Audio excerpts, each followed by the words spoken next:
Yang terhormat Pak Dekan, Pak Dr. Wahyu Budi. Yang terhormat ini super senior Pak Dr. Nur Yazid. Yang terhormat para wakil dekan, para dosen, para tenaga kependidikan di Fakultas Kedokteran Unimus. Oh ya, ini ada pejabat satu lagi nih yang kelewatan. Sekretaris Prodi.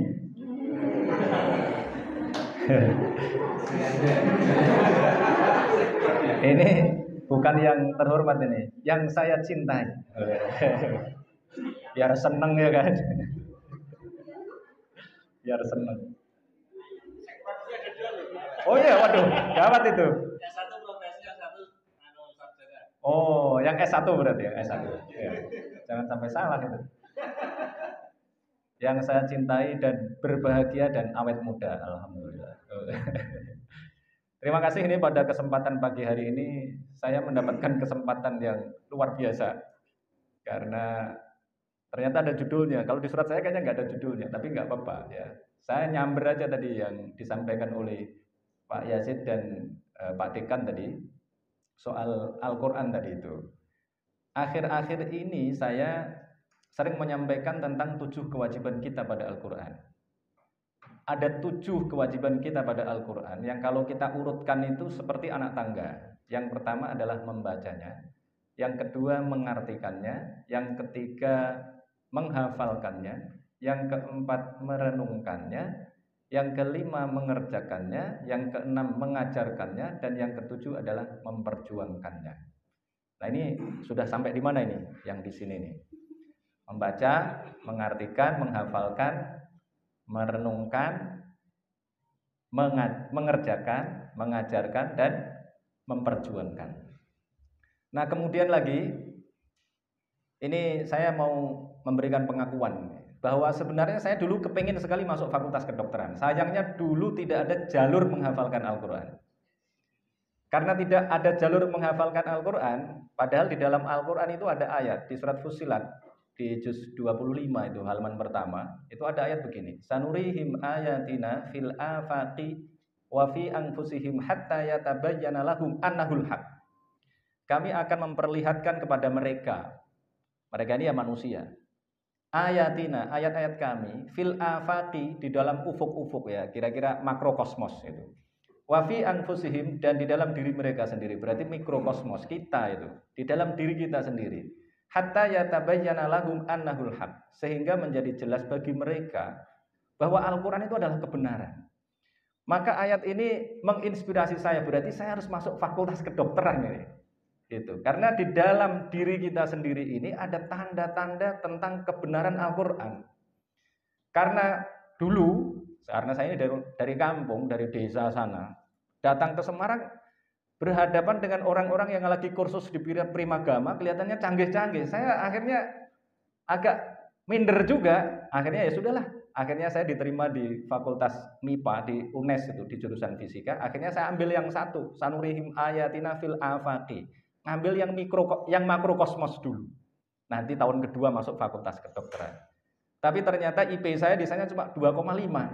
Akhirnya mikir, masuk di sini aja IP 2,5. Kalau di Fakultas Kedokteran kayaknya malah lebih jeblok lagi. Udahlah nggak usah di sini. Akhirnya saya melanjutkan studi di UIN, ngambil jurusan yang bisa ditinggal sambil tidur. Karena sebelumnya sudah belajar Al-Quran, ngambil jurusan tafsir hadis, jadi muridnya ibunya Bu Oki itu. Nah akhirnya walaupun nggak bisa masuk Fakultas Kedokteran, berjuang untuk menjadi suami dokter. Maka dengan segala cara, dengan tipu-tipu dikit, akhirnya dapat dokter akhirnya. Alhamdulillah. Nah Bapak dan Ibu semua, saya ingin menyampaikan tadi itu, bagaimana cara membaca ya. Dimulai dari membacanya. Membaca ini gimana membaca Al-Quran? Dan kenapa Al-Quran mesti dibaca? Membacanya bapak-bapak dan ibu-ibu itu harus datang ke sini, tidak seperti membaca bacaan yang lain. Karena sebenarnya bacaan yang lain kan banyak. Karena Quran itu berasal dari bahasa Arab, berasal dari kata qoro'a, kemudian membentuk kata Quran. Qoro'a yaqra'u Quran. Quran itu artinya bacaan. Kemudian diserap ke dalam bahasa Indonesia menjadi Quran. Jadi Quran itu berasal dari bahasa Arab. Cuma cara membacanya beda. Kalau Quran dibaca, rata-rata bapak-bapak kalau baca Quran gimana? Ada suaranya nggak? Tidak ada suaranya. Tetapi kalau Al-Quran lebih ingin dibaca dengan suara. Jadi Al-Quran itu lebih ingin dibaca dengan suara. Kenapa lebih ingin dibaca dengan suara? Karena Al-Quran ini adalah mukjizat. Mukjizatnya itu akan lebih bisa kita tangkap kalau kita baca dengan suara. Kalau kita baca cuma dalam hati saja, nanti ada waktunya sendiri, itu perenungan nanti itu. Tetapi yang lebih ingin dilakukan adalah membacanya dengan suara. Kalau dengan suara, maka mukjizatnya akan kelihatan. Di mana itu? Di rimanya, di sastranya. Karena Al-Quran ini adalah bacaan dengan tingkat sastra yang luar biasa tinggi. Jadi bahasa yang kita punya itu puisi dengan sastra yang tingginya itu luar biasa. Tidak pernah bisa dicapai, tidak pernah bisa diungguli oleh para penyair dimanapun. Kenapa begitu? Karena pada saat Al-Quran diturunkan, Nabi Muhammad menghadapi orang-orang canggih yang disebut dengan para penyair. Maka di dalam Al-Quran ada surat para penyair di juz 19, Asy-Syu'ara. Asy-Syu'ara itu adalah para penyair. Itu yang dihadapi oleh Rasulullah.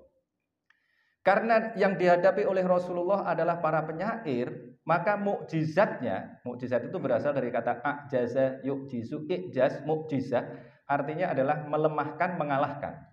Jadi para nabi ini kan selalu mengalahkan orang-orang hebat pada saat itu. Misalnya siapa? Misalnya Nabi Musa, karena diutus pada masyarakat atau raja juga, Raja Fir'aun yang pada saat itu dibantu oleh para tukang sihir.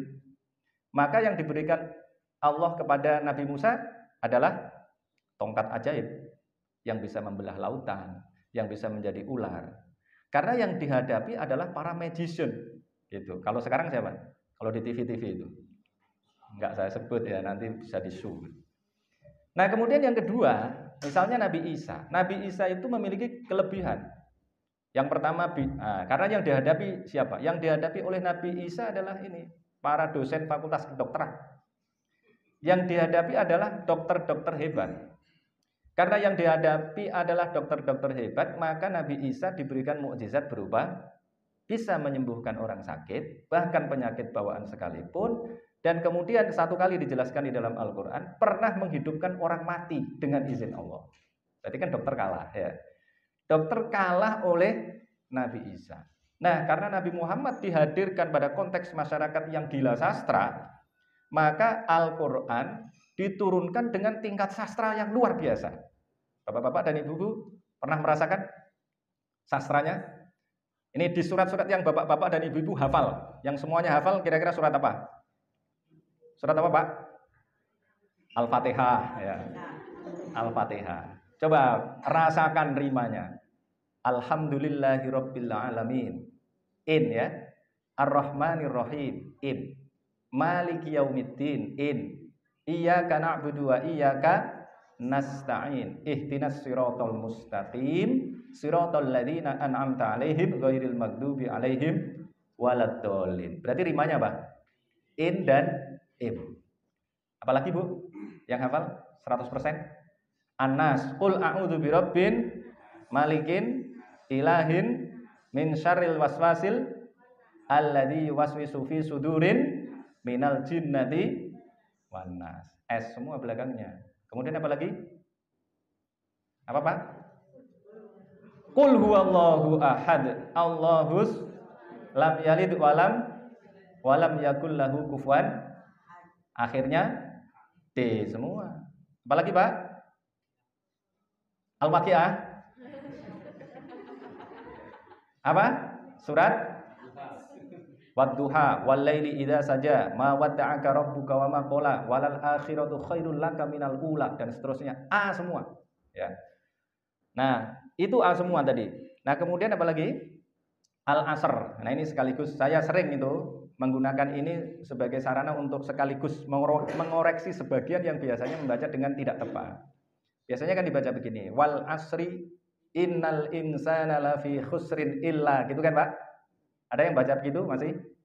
Nah itu benar tapi kurang tepat. Membaca yang paling tepat adalah wal asr. Innal insana lafi khusr illal ladzina amanu wa amilus solihati wa tawassaw bil haqqi wa tawassaw bis sabr. R semua belakangnya. Saya sering diprotes, itu kan ada ilahnya gitu. Kalau ilah itu kan harus dilanjutkan. Maksudnya dilanjutkan itu enggak begitu. Maksud dilanjutkan itu adalah tidak boleh berhenti di innal insana lafi khusr kemudian kita ke toilet misalnya. Enggak boleh. Karena di dalam Al-Qur'an selain itu juga banyak yang setelah ayat itu kemudian ada ilahnya itu banyak. Berhenti ya biasa aja, tetapi tadi itu berhenti dan langsung dilanjutkan. Bukan berhenti untuk ditinggalkan. Karena artinya innal insana lafi khusr, sesungguhnya manusia berada dalam kerugian. Masih ada pengecualiannya. Illal ladzina amanu, kecuali orang-orang yang beriman, wa amilus solihat dan beramal soleh, wa tawassaw bil haq dan mengatakan atau memerintahkan yang benar, wa tawassaw bis sabr dan memerintahkan pada kesabaran. Berarti kan ada pengecualiannya. Ada lagi misalnya surat ini agak panjang dikit, surat Al-Qadr. Inna anzalnahu fi lailatul qadr wa ma adraka ma lailatul qadr. Lailatul qadri khairum min alfi syahr. Tanazzalul malaikatu warruhu fiha biizni rabbihim min kulli amr. Biasanya gimana? Min kulli amrin salam. Hilang satu itu. Rima R-nya itu kita kehilangan satu itu. Min kulli amr. Salamun hiya hatta matla'il fajr. R semua. Kenapa begitu? Karena Al-Quran diturunkan dalam konteks masyarakat Arab pagan yang gila sastra. Makanya juga Nabi Muhammad ketika menerima wahyu yang pertama, itu gimana Bu? Takut apa enggak tuh? Takut enggak? Kenapa kok takut itu? Ketika menerima wahyu yang pertama, Iqra bismi rabbikal ladzi khalaq. Khalaqal insana min 'alaq. Iqra wa rabbukal akram. Alladzi 'allama bil qalam. 'Allamal insana ma lam. Rimanya apa? Qaf, mim, gitu. Rimanya bagus, maka kemudian Nabi Muhammad itu kabur pulang dari Gua Hiro. Kenapa kok kabur pulang? Kabur bahasa saya. Ya. Pulang dengan tergesa-gesa, lari itu. Kenapa? Karena Nabi Muhammad takut. Karena pada saat itu konsepsi masyarakat Arab pra-Islam, orang yang bisa mengeluarkan kalimat-kalimat yang indah itu adalah orang yang majnun. Bapak-bapak tahu apa itu majnun? Apa Bu? Gila. Nah ini saya kritik tahun 2003 ini. Mengartikan majnun dengan gila itu sebenarnya kesalahannya cukup fatal. Majnun itu artinya, memang di Quran terjemah kita artinya gila. Ya. Tetapi tidak sesuai dengan konteks pada masyarakat Arab pada saat itu. Sama dengan tadi itu, membaca Al-Quran tadi itu kalau tidak wal asr innal insana lafi khusr illal ladzina amanu wa amilus solihati wa tawassaw bil haqqi wa tawassaw bis sabr, itu tidak sesuai dengan konteks yang dihadapi pada saat itu. Nah, yang dihadapi Nabi Muhammad pada saat itu adalah tadi itu masyarakat yang gila sastra, yang menganggap bahwa para penyairnya itu adalah orang-orang yang punya khodam namanya jin. Maka orang yang punya khodam namanya jin itu pada kesempatan tertentu dia akan kerasukan jin. Kalau sudah kerasukan jin maka dia akan menjadi orang pinter. Kayak konsep kita di kampung-kampung di sini yang ada takhayul-takhayulnya itu. Maka yang dimaksudkan majnun itu artinya adalah kerasukan jin. Karena kalau kerasukan jin mereka akan berubah menjadi jinius. Jadi jinius itu berasal dari bahasa Arab, jin. Kemudian kalau sudah kerasukan tadi itu, maka silakan nanti di googling aja. Sekarang kan banyak itu tulisan-tulisan itu. Nanti silakan cari itu. Misalnya Imrul Qais itu punya khodam. Khodamnya ini, entah itu takhayul. Saya sedang melakukan riset, cuma belum ketemu. Saya riset ini belum ketemu tempatnya. Ketika saya haji, saya cari namanya Lembah Abqor. Karena Lembah Abqor ini sering dianggap sebagai sanggar para penyair tadi itu melakukan kontemplasi, kemudian mereka memiliki khodam tadi, dapat khodam, kemudian dibantu oleh jin tadi itu. Nah, Nabi Muhammad kan tidak punya track record menjadi orang yang bisa mengeluarkan kalimat-kalimat yang indah. Gak ada track recordnya. Tapi tiba-tiba ketika di Gua Hiro, kemudian bisa mengeluarkan kalimat yang indah. Maka takut tadi itu, pulang, kemudian ditenangkan oleh istrinya, ditenangkan oleh Khadijah. Kemudian Khadijah bilang, kalla wa absir, la yukhzikallahu abada. Dan seterusnya itu ada di hadis nomor 3. Ini karena jam berapa ini? Sampai jam berapa ini? Karena kalau dilanjut panjang nih soalnya Pak. 9:30. Wah, berarti harus cepat nih. Ya. Jadi tadi itu kalla wa absir, kenapa yang kemudian memberikan penenangan adalah Khadijah? Nabi kok ditenangkan oleh istrinya itu gimana ceritanya? Nabi kan nggak pernah punya cita-cita jadi Rasul. Tidak pernah punya informasi dia akan jadi Rasul. Karena Rasulullah tidak pernah membaca kitab-kitab sebelumnya. Yang sudah pernah membaca justru adalah istrinya. Khadijah itu ngaji kepada Waraqah bin Naufal. Waraqah bin Naufal ini agamanya Nasrani. Di dalam kitab Injil seperti dikatakan oleh Al-Qur'an juga di surat As-Saff itu wa id qala Isa bin Maryam ya bani Israila inni rasulullahi ilaikum musaddiqan lima baina yadayya minat Taurati wa mubasyyiran bi rasuli ya'ti min ba'di ismuhu Ahmad. Intinya nanti akan ada rasul terakhir namanya Ahmad. Nah, Khadijah ini punya cita-cita sejak ngaji tadi itu punya cita-cita. Dia punya cita-cita ingin jadi istri Rasul yang terakhir. Maka kemudian dia cari, ketemu yang namanya Muhammad. Muhammad ini punya track record dikenal sebagai Al-Amin. Sementara Ahmad dengan Muhammad ini namanya sama. Yang dia terima dari Injil itu Ahmad, tapi ini namanya Muhammad. Maka kemudian harus diverifikasi dulu kan. Memverifikasinya pakai apa? Dites, dikasih duit untuk dagang ke luar negeri. Nah ternyata pulang bawa keuntungan yang banyak, jujur. Kemudian, nah pergi ke luar negerinya ini Bu, ini ditemani oleh budaknya Khadijah, namanya Maisaroh. Maisaroh ini laki-laki apa perempuan Bu? Laki-laki. Kalau Maisaroh perempuan itu mahasiswa Unimus. Ini laki-laki ini Maisaroh ini. Pulang bawa keuntungan besar, LPG, ya. Kemudian dipanggil itu Maisaroh. Kemudian ditanya, apa itu opinimu tentang Muhammad ini? Dia ini memang orang luar biasa. Keuntungan kami besar ini karena begini. Dan satu yang paling mengagumkan saya dan membuat saya betul-betul excited gitu, adalah perjalanan kami selalu dinaungi awan. Itu yang bikin Khadijah menjadi yakin bahwa ini adalah calon Rasul yang terakhir. Maka yang nembak duluan siapa Bu? Khadijah.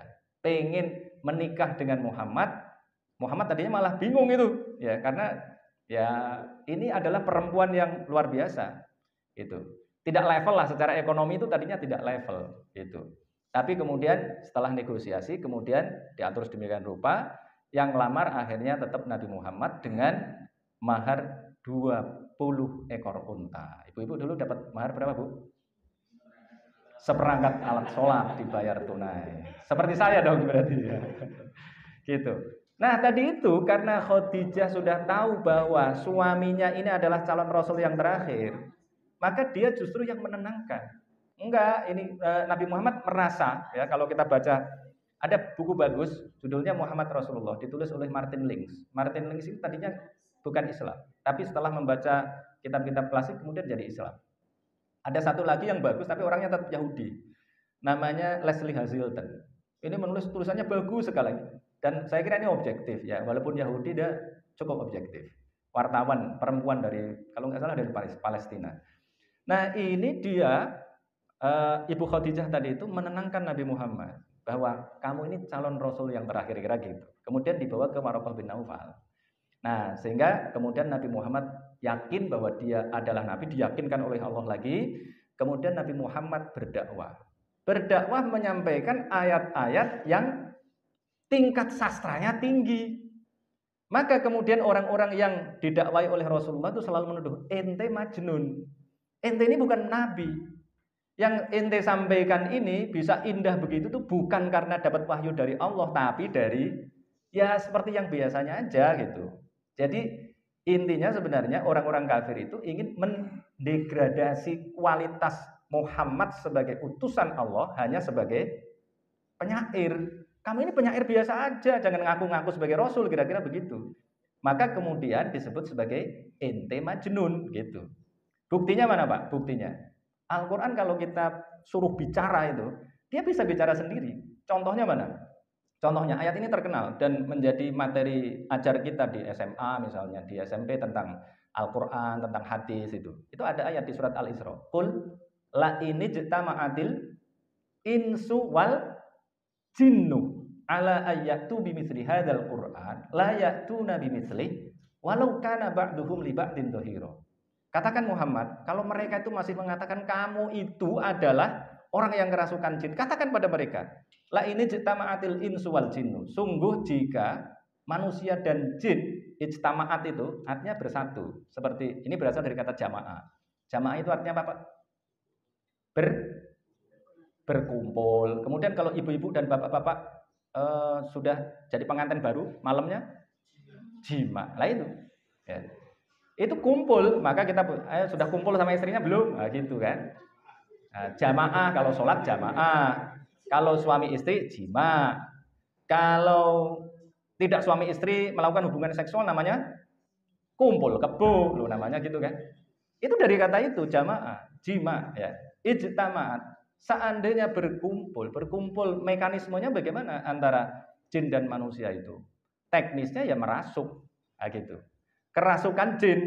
Nah, tentu saja ini nanti perlu diteliti lebih lanjut. Yang disebut maksud dengan kerasukan itu apa gitu. Karena banyak orang menganggap itu kerasukan padahal tidak gitu. Padahal kan cuma apa namanya? Kalau dalam dunia kedokteran ya tidak ada itu, ya. Nah, kemudian tadi itu la ini jitama'atil insu wal jinnu ala ayyatu bimithli hadzal Qur'an, untuk mendatangkan, untuk datang dengan Al-Qur'an ini, dengan yang seperti Al-Qur'an ini, la ya'tuna bimithli. Sungguh mereka tidak akan mampu untuk melakukannya.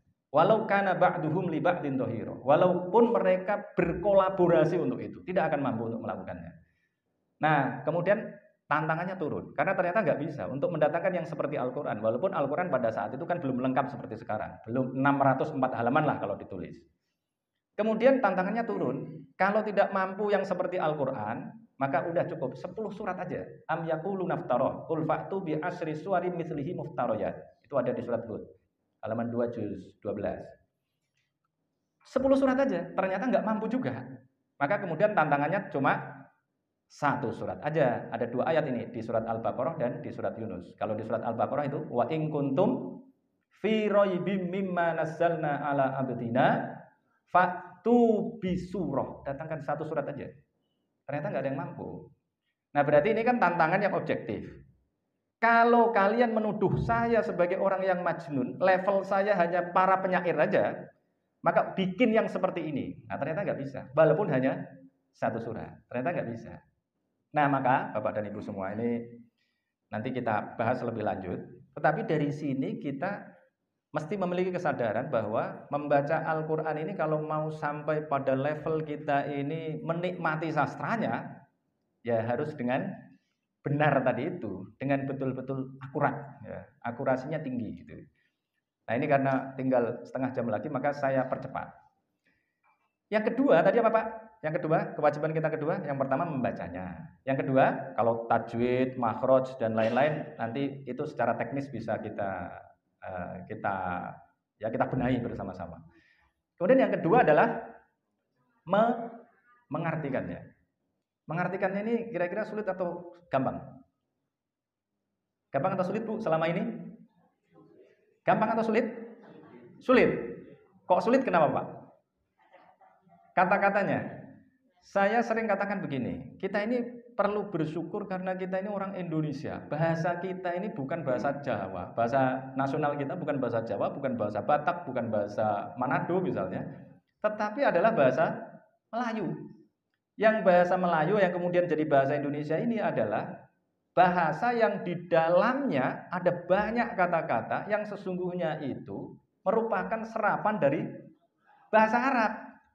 Gitu.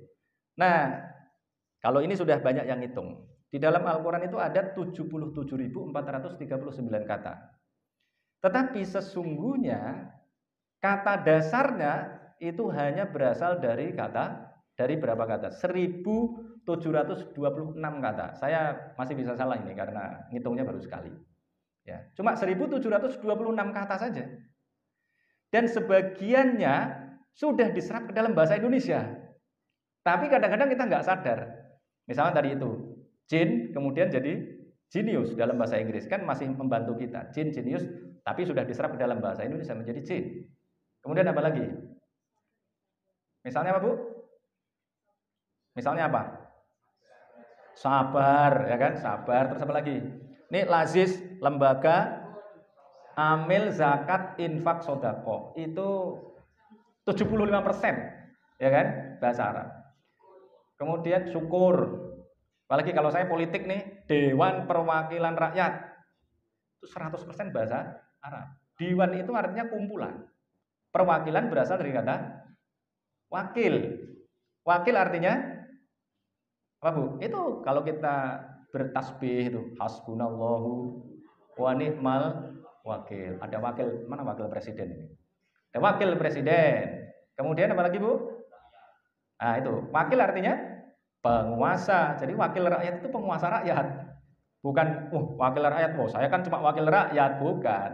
Wakil rakyat itu adalah penguasa rakyat karena dia bisa membuat aturan-aturan legal, aturan-aturan legislasi, ya, membuat legislasi yang mengatur kita. Makanya dia disebut sebagai wakil. Wakil rakyat itu ya penguasa rakyat. Nah, rakyat berasal dari kata ra'iyah. Maka ada itu hadis, kullukum ra'in wa kullukum mas'ulun an ra'iyati. Ra'iyah itu artinya adalah rakyat. Arti aslinya ro'a itu artinya menggembala. Jadi ra'iyah artinya gembalaan. Jadi ra'iyah itu artinya ya wedhus, sapi gitu ya. Jadi yang digembala itu ya gimana? Harus diatur. Misalnya di jalan kita diatur, nggak boleh merobos lampu merah misalnya. Padahal kan buru-buru misalnya. Tapi nggak boleh. Itu berarti kita diatur. Karena kita seperti gembalaan. Kita diatur agar kita mendapatkan kesejahteraan. Seperti kambing diatur, diarahkan agar mendapatkan lapangan yang penuh rumput dan kemudian juga menemukan air. Kira-kira begitu. Itu kan Dewan Perwakilan Rakyat. Kemudian ada Majelis Permusyawaratan Rakyat. Lagi-lagi majelis berasal dari kata jalasa. Jalasa artinya duduk. Berarti majelis artinya tempat duduk. Permusyawaratan berasal dari kata ya, kemudian musyawarah. Musyawarah berasal dari kata syawaro. Syawaro berasal dari kata sawaro. Sawaro itu artinya memeras madu. Memeras madu maksudnya bagaimana? Dulu orang-orang Arab itu punya pekerjaan memeras madu. Madu itu fungsinya apa? Fungsinya untuk mengobati segala macam penyakit. Maka musyawarah itu kemudian juga digunakan dalam konteks ini, kita berkumpul, kemudian berdiskusi, berdebat, melahirkan gagasan-gagasan. Itu namanya memeras otak. Nah, dulu memeras madu, tapi kemudian memeras otak. Nah, sehingga kemudian yang dihasilkan adalah pendapat-pendapat yang murni, yang mestinya bisa digunakan untuk mengobati segala macam penyakit bernegara. Mestinya begitu. Itu Majelis Permusyawaratan Rakyat, Ra'iyah. Nih, kita ambil yang ibu-ibu dan bapak-bapak semuanya hafal.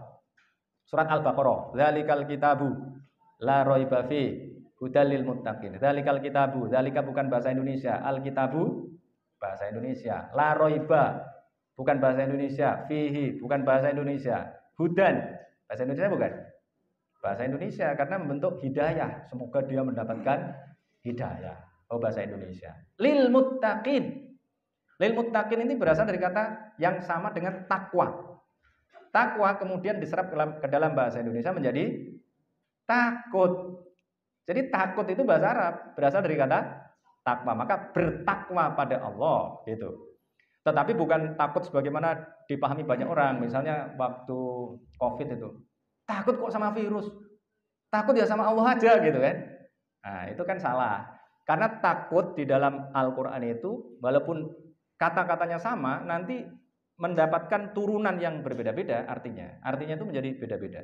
Ada takut kepada Allah, ada takut meninggalkan generasi yang lemah, takut kepada neraka, takut apalagi yang lain-lain. Jadi nanti ada turunan-turunannya. Jadi kalau cuma membaca satu ayat saja kemudian digunakan untuk yang lain-lain ya kemudian jadi salah.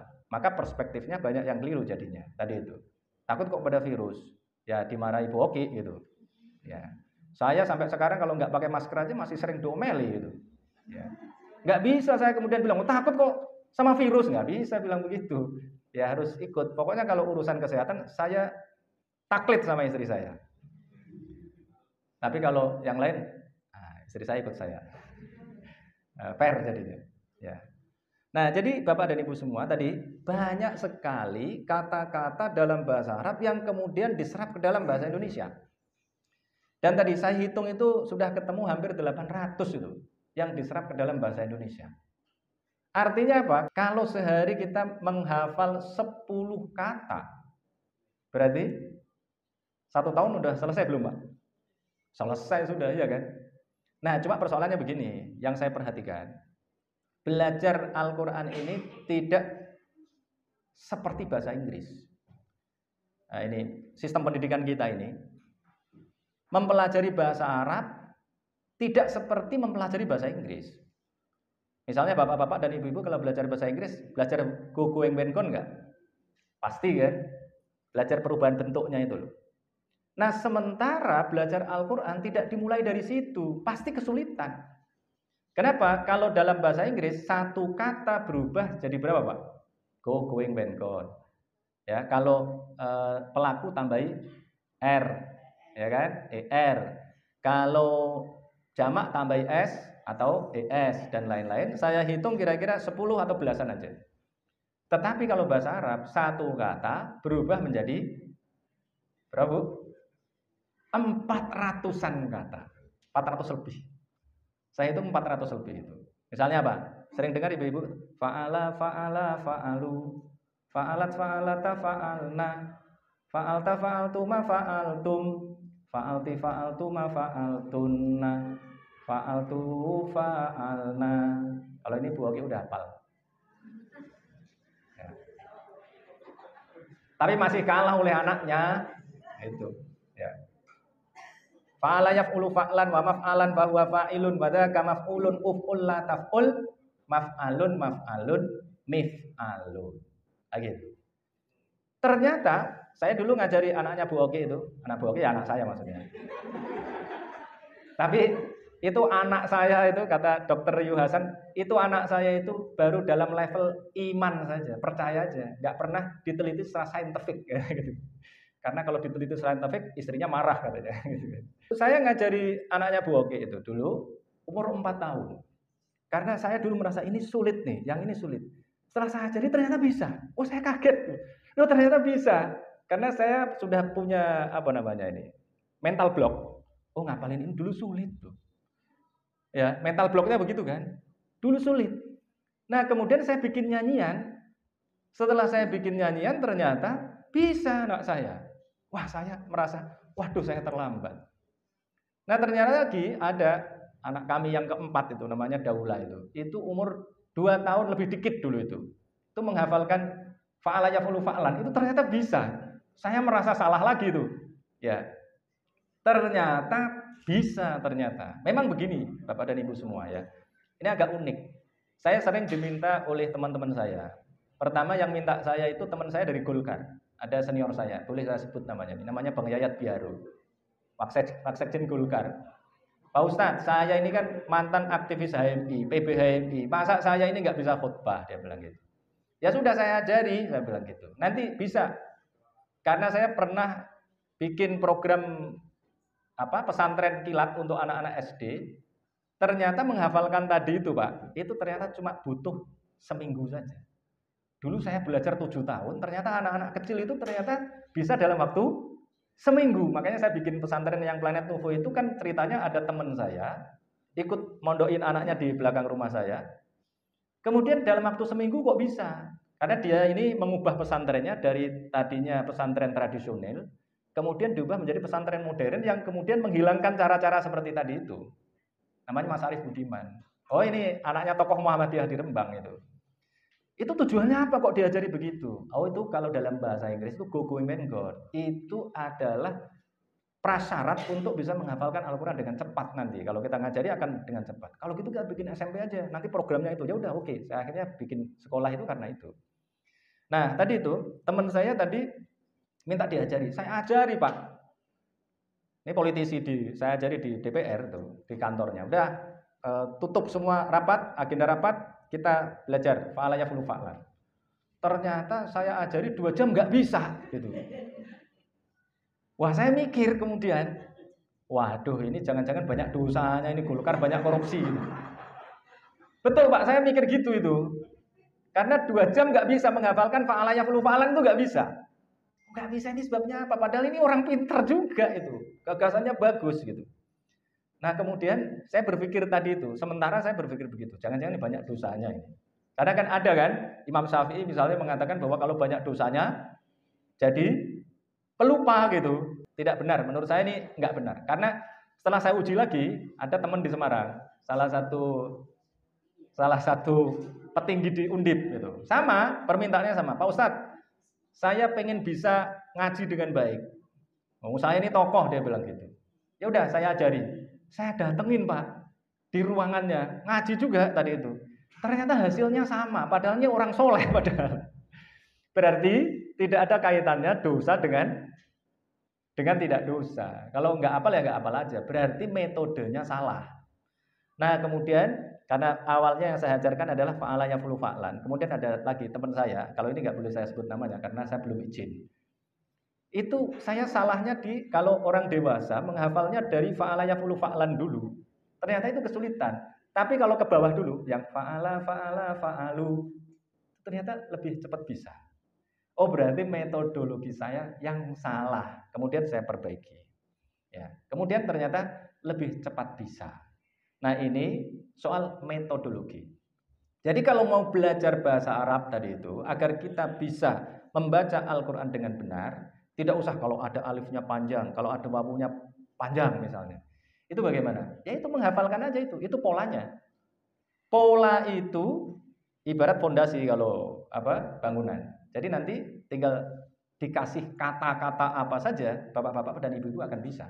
Misalnya kalau sudah fa'ala fa'alu, fa'alat fa'alata fa'alna, fa'alta fa'altuma fa'altum, fa'alti fa'altuma fa'altunna, fa'altu fa'alna. Saya ganti sekarang, ganti kafaro jadi kafaro kafaru kan gitu. Ya bahkan ada anaknya teman saya ini dokter di Pekalongan, itu ikut kajian yang tadi itu, ikut pesantren kilat anak kecil kelas 1 SD dulu. Pulang itu semuanya ditasrif, termasuk Toyota. Jadi Toyota gitu. Mbahnya senang sekali. Wah, kayak ini cucuku ini mau jadi ustadz gitu kan. Senang sekali.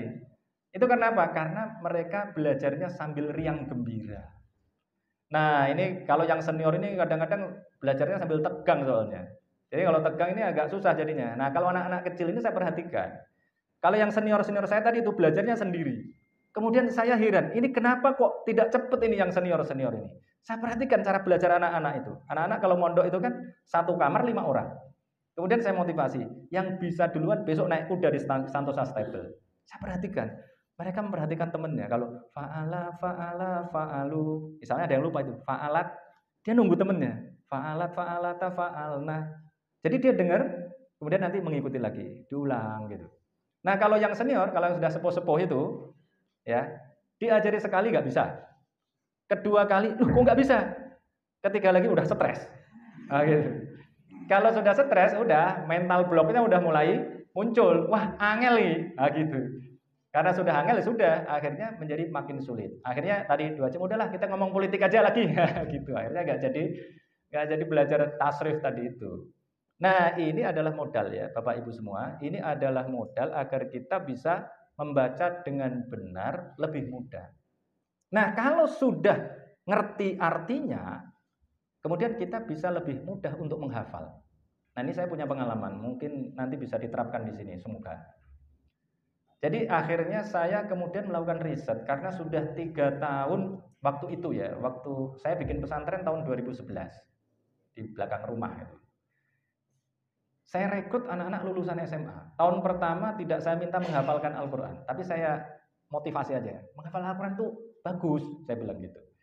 Tahun 2013 atau 14, 13 mungkin, tahun 2013 mulai ada yang menghafalkan Al-Quran. Tahun 2014 mulai saya wajibkan.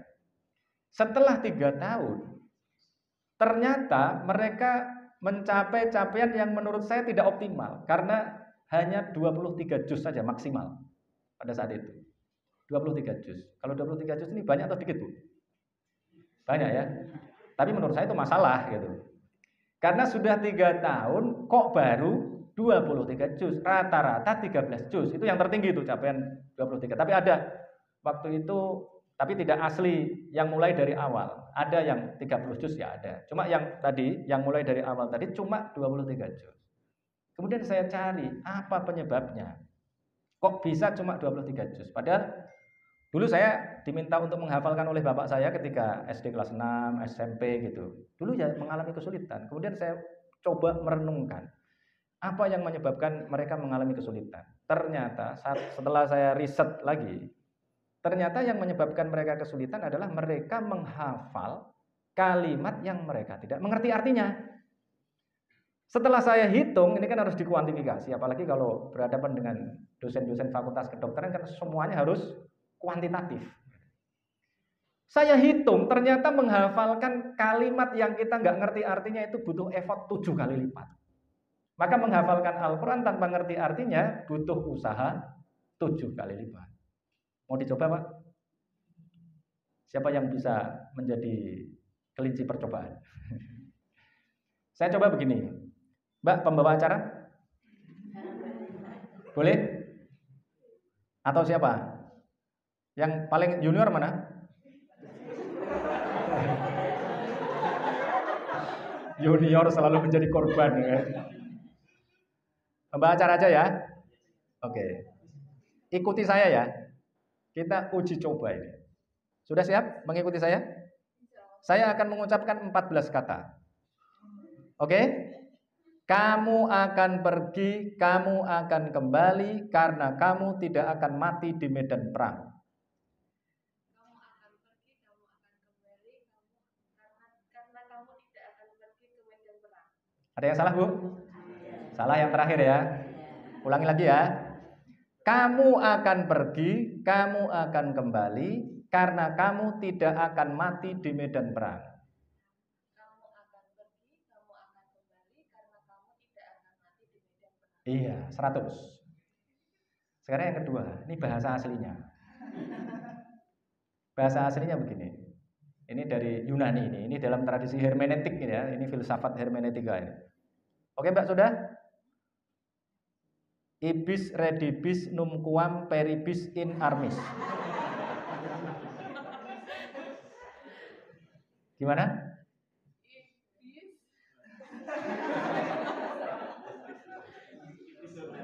Satu kali ya. Nggak apa-apa, karena sudah saya hitung tadi. Semuanya juga akan begitu. Sudah saya hitung, perlu effort berapa kali tadi? 7 kali lipat. Nanti kita hitung. Ibis redibis numquam peribis in armis. Ibis redibis numquam. Nah, tadi itu panjang. Kalau ini kan cuma 6 kata kan? Ibis redibis numquam peribis in armis. Berarti sudah, ya nanti kalau 7 kali nanti makin nervous ini di hadapan orang banyak nih. Nggak apa-apa. Tapi ini sudah saya uji. Dan audiens saya banyak. Misalnya saya pernah itu di Kendal itu ada audiens saya 350. Pada pengulangan ke-7 baru ada 2 orang yang bisa mengungkit itu tadi. Ibis redibis numquam peribis in armis.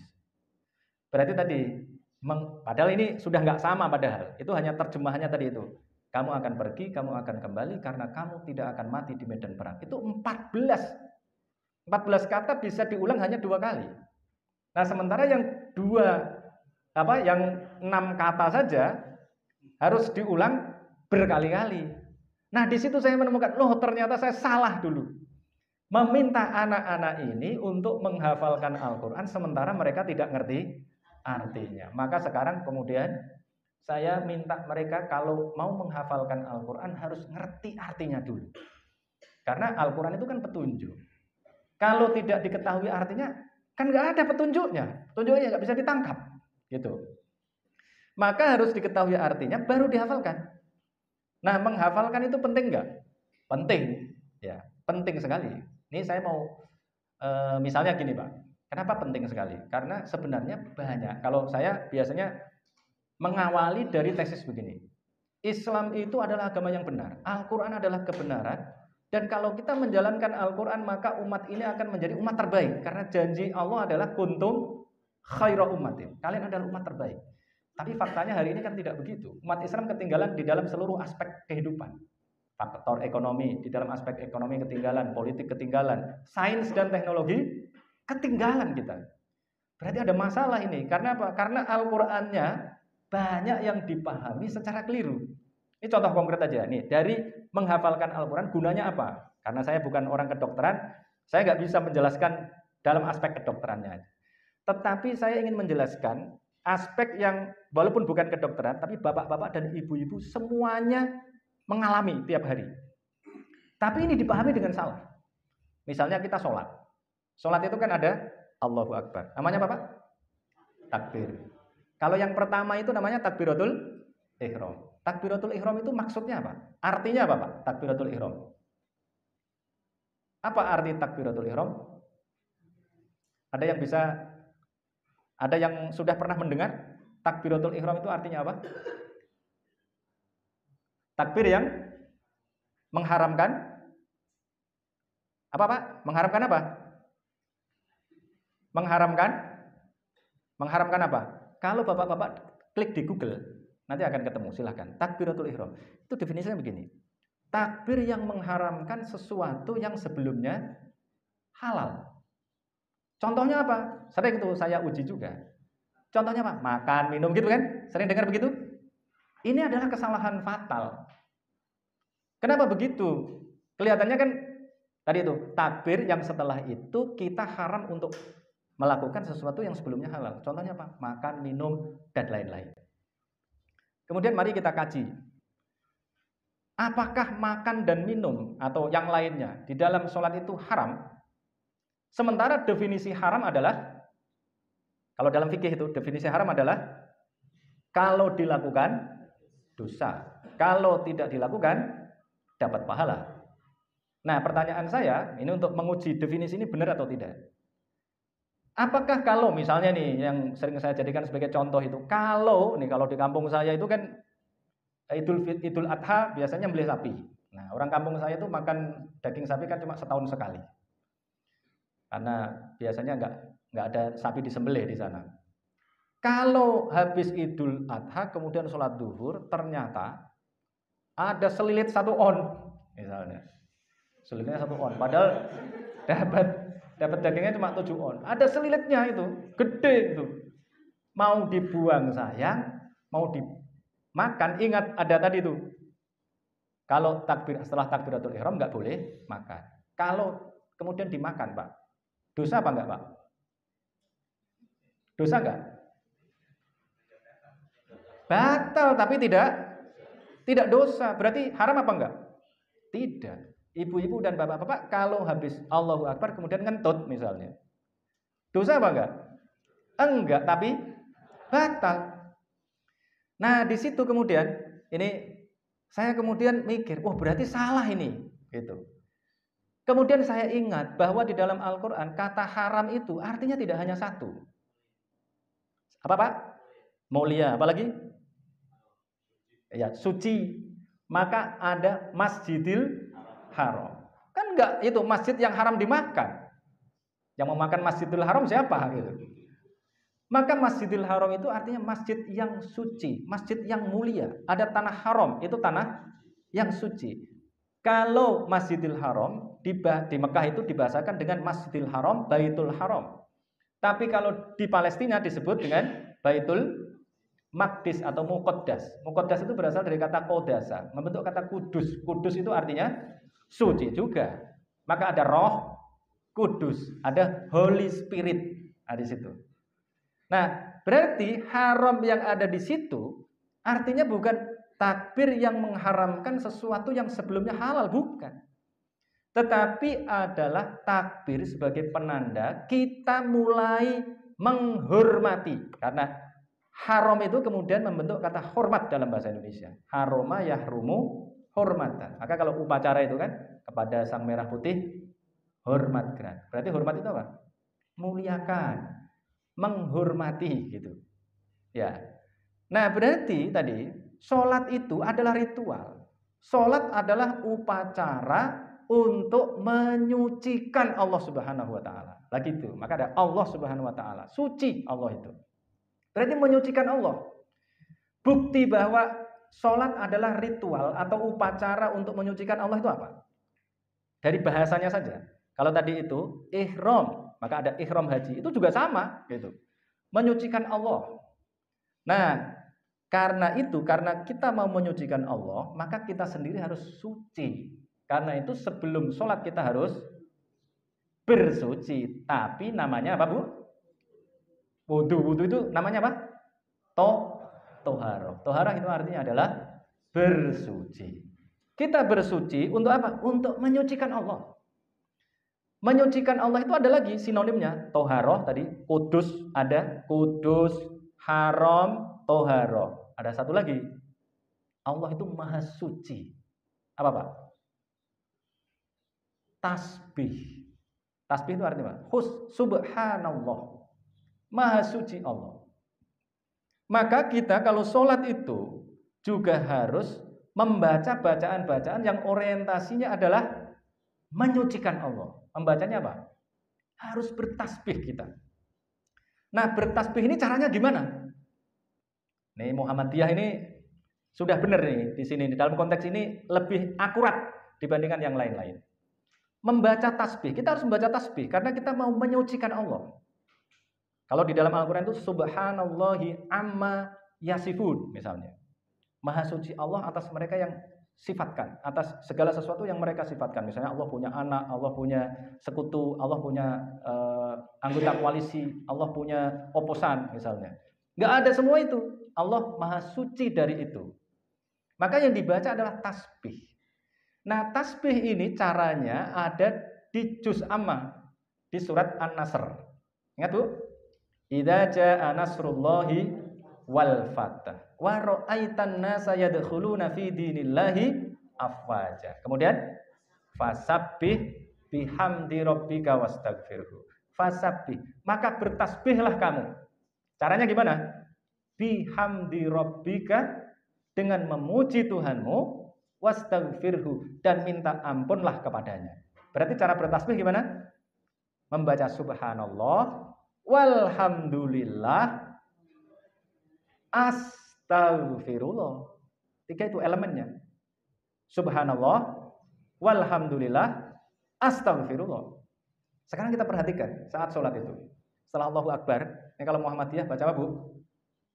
Jangan sampai nanti kalau di mihnah bacanya bukan Allahumma ba'id. Karena di tempat lain diuji nih. Kalau habis Allahu Akbar baca apa? Kalau baca kabiro berarti NU. Nah, gitu. Kalau Allahumma ba'id berarti Muhammadiyah. Coret, ya gitu kan. Kalau NU baca Allahu Akbar kabiro, walhamdulillahi katsiro, wa subhanallahi bukrata wa asila. Tuh, masuk kan? Itu ada hamdalahnya, ada subhanallahnya. Nah, sekarang kalau Muhammadiyah baca Allahumma ba'id baini wa baina khotoyaya kama ba'atta bainal masyriqi wal maghrib. Itu masuk kategori apa, Bu? Masuk dalam kategori meminta ampun agar kita dijauhkan dari dosa-dosa. Itu kan minta ampun. Minta ampun gini ya, Allahumma ba'id. Artinya kan gini artinya. Allahumma ba'id, ini kotoran nih. Allahumma ba'id baini wa baina khotoyaya kama ba'atta bainal masyriqi wal maghrib. Ya Allah, jauhkanlah antara aku dan antara kotoran-kotoranku. Ini kotorannya ini. Kama ba'atta bainal masyriqi wal maghrib, sebagaimana engkau menjauhkan antara timur dan barat. Ini ke timur nih, ini ke barat. Jauh. Berarti dibersihkan. Berarti apa? Berarti memohon ampun, istighfar. Walaupun istighfar itu artinya awalnya, nah ini harus dikupas satu persatu dari akar katanya. Istighfar itu berasal dari kata ghafaro. Ghafaro itu maknanya sama dengan kafaro. Kafaro diserap ke dalam bahasa Inggris menjadi to cover. To cover artinya menutupi. To cover, maka ada bad cover. Nah, maka orang kafir itu sesungguhnya adalah orang yang menutupi. Menutupi apa? Menutupi kebenaran. Menutupi apa konteksnya pada saat itu? Menutupi informasi bahwa akan ada rasul yang terakhir tadi itu. Tetapi karena mereka tidak ingin Muhammad jadi rasul. Karena mereka sebelumnya sudah membayangkan, sudah punya persepsi bahwa yang akan jadi rasul yang terakhir adalah golongan Yahudi, keturunan Ishak. Tapi ternyata yang jadi nabi adalah keturunan Ismail, maka nggak mau mereka. Maka kemudian ditutupi. Maka mereka disebut sebagai orang kafir. Padahal kafir dulunya sebelum Islam datang itu artinya adalah petani artinya. Kenapa kok petani? Di dalam Al-Quran masih ada di surat Al-Hadid ayat 20 itu. Kamatsali ghaithin a'jabal kuffara nabatu. Jadi petani-petani itu kerjaannya nanam. Nanamnya pakai biji. Yang ditanam kan biji. Bijinya kalau tidak ditutup maka akan dimakan burung, maka ditutup pakai tanah. Maka kafir itu adalah petani. Maka orang di kampung saya kafir semua, Pak. Gitu. Orang di kampung saya itu kafir semua, gitu. Nah, tapi kafir yang artinya adalah petani. Setelah Islam datang, kemudian petani tadi itu diganti. Namanya menjadi al-fallah. Al-fallah itu artinya orang yang banyak untungnya. Nah, sekarang berubah, petani itu orang yang banyak ruginya loh gitu. Ya. Nah, itu beda, berubah. Oke ya, sampai di sini nih. Nah, tadi itu. Kemudian setelah kita baca Allahumma ba'id. Baca apa, Pak? Setelah Allahumma ba'id, iftitah, baca Fatihah. Fatihah kalau Muhammadiyah dimulai dari Alhamdulillahirabbil alamin. Ini pujian, 3 menit lagi. Jadi pujian, memuji Allah, itu pujian yang luar biasa. Alhamdulillahirabbil alamin, Ar-Rahmanirrahim, Maliki yaumiddin, Iyyaka na'budu wa iyyaka nasta'in. Itu pujian yang luar biasa. Baru kita minta, habis muji-muji minta gitu. Maka kalau mau lobby, ya saya kalau mau minta sama istri saya minta apa misalnya, saya puji-puji dulu. Nah, gitu. Kalau sudah dipuji, nah, dia biasanya curiga. Ini ada apa ini? Nah, gitu. Ya. Dipuji dulu baru minta. Kalau sudah dipuji minta dikasih. Tapi kalau nggak dipuji dulu, ya susah gitu. Puji dulu baru minta.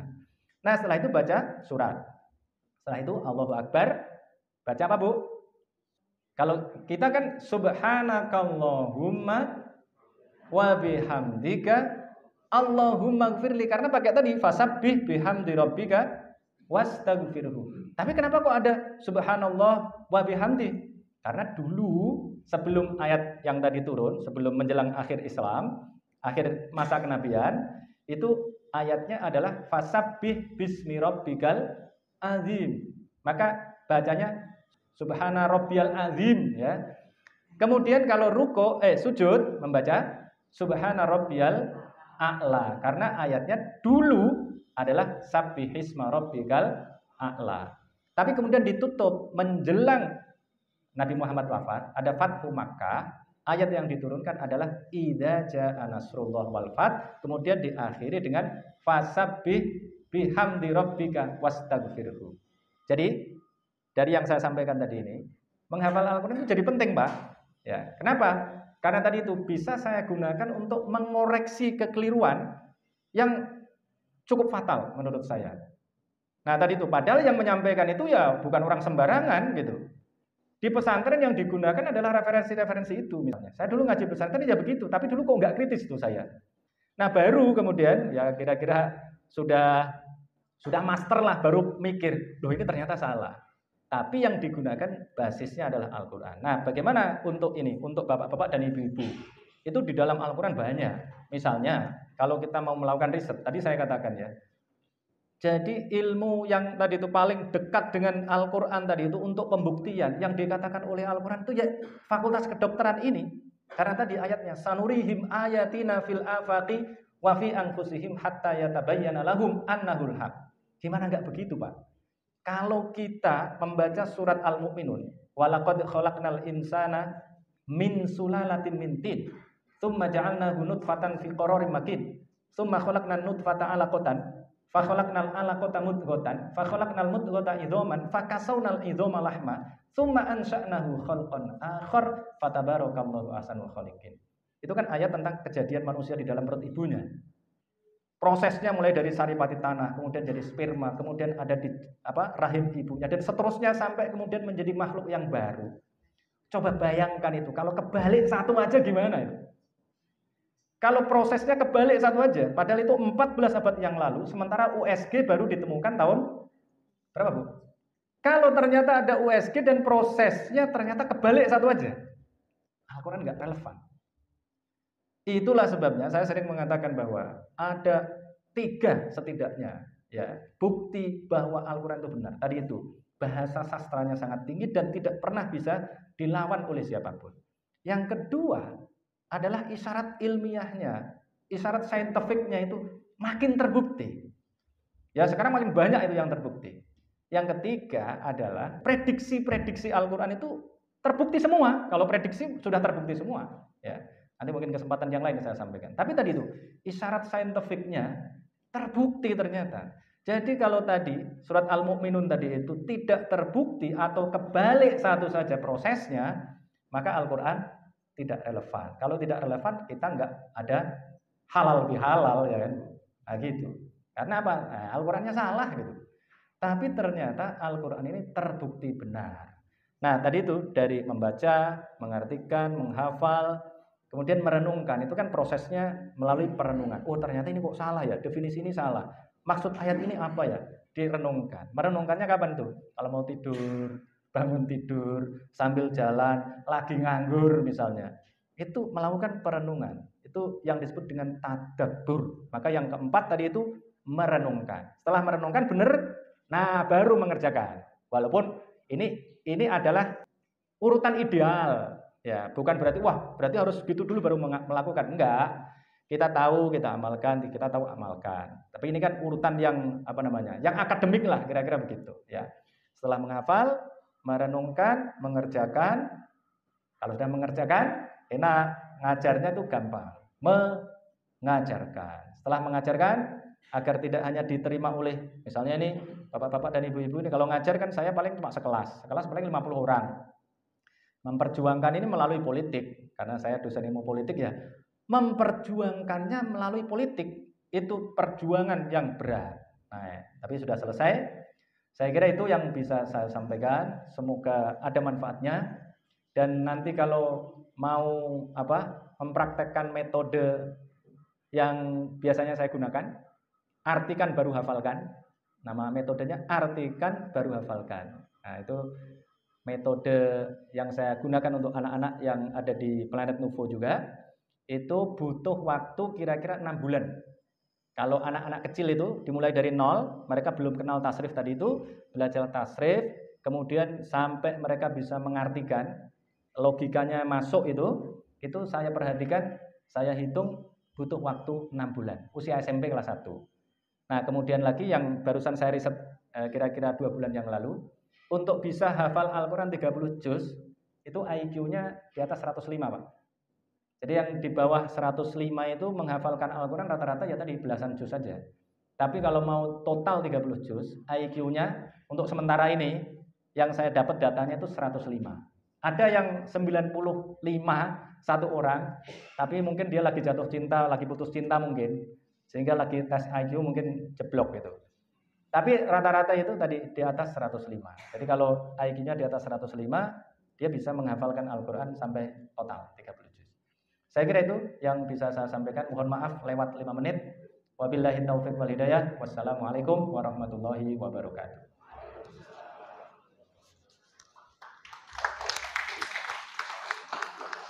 Terima kasih atas pemaparannya, sangat